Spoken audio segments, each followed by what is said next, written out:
I want to ask you to do something.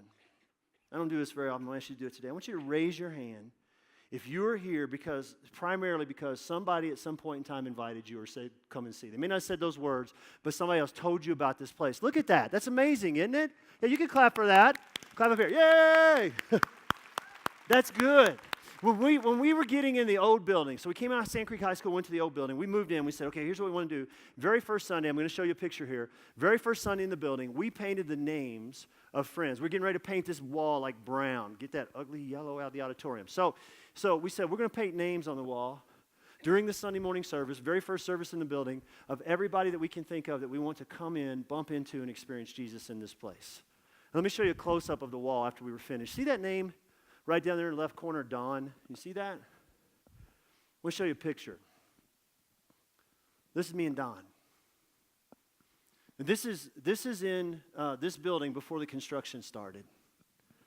And Don, his daughter, when I first met Don, he wanted nothing to do. I just want to tell you, I don't believe any of that stuff. That's fine. His daughter painted his name on the wall. And Don eventually came and he saw and he bumped into and he experienced Jesus and he received Jesus as his Savior. And then when we moved into this building, here's what we did. Check this out. We did the exact same thing, except this time instead on the wall, before the carpet went down, we wrote names all over the floor. You might be sitting on top of your name. That's cool, right? You're sitting on top of somebody's name. Okay, so there's names all over the floor here. And Don is somewhere in this crowd. I haven't really looked. He's somewhere in this crowd on the floor writing names. And when Don passed away, he passed away not too long after we moved into the building. I did his funeral. And his daughter Pam and all of his family, everybody had smiles on their faces. They were high-fiving and celebrating his life because they knew where he was. That's the power of the stuff that I'm talking about today. And so, no, we're not going to rip the carpet up and give you a marker and let you know. We're not going to do that, all right? You don't get a paint can or anything like that, all right? Someday when we open another campus, we'll invite you there, right? But not today. Here's what I want you to do today. I want you to take out your phone or stop texting them and listen to me. Rip off the corner of your program, write it on your hand, write it on a piece of paper. I want you to write the name of one or two or three people that you care about. Right? I want you to pray for. I want you to look at their name every day this week. I want you to pray for those people. God, would you give me an opportunity? Would you open the door? Would you create some circumstances and then give me the courage to say, come and see? Who is it in your life that you need to say, come and see to? And what is standing between you, where you sit today, and what's standing between you and doing that? And I know it's hard. Well, what if they ask me questions I don't know the answer to? Here's an answer. Say, I don't know. But let's go. I'll go with you. We'll find out together. What if they say no? I ask them, I say, no. Okay, well, how many times did you say no before you said yes? It's okay. What if they said yes?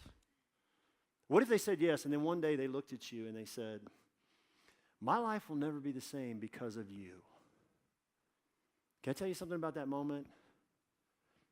Your heart will never feel closer to the life that it's been desperate for your whole life than when you hear that said to you about you. Who is not sitting next to you today that you'd love to see sitting next to you next week, next month, or next year. Write their name down and pray over their name. Don't throw it away. You'll go to hell.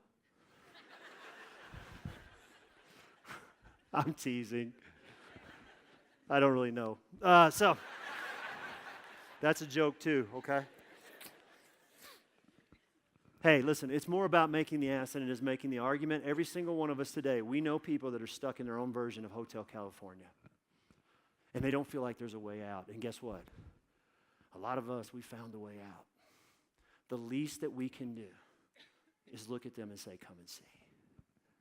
Put this big rock, this essential, put this big rock in place in your life and watch what God begins to do through you. But most importantly, what he begins to do in your life. I'm telling you it's true.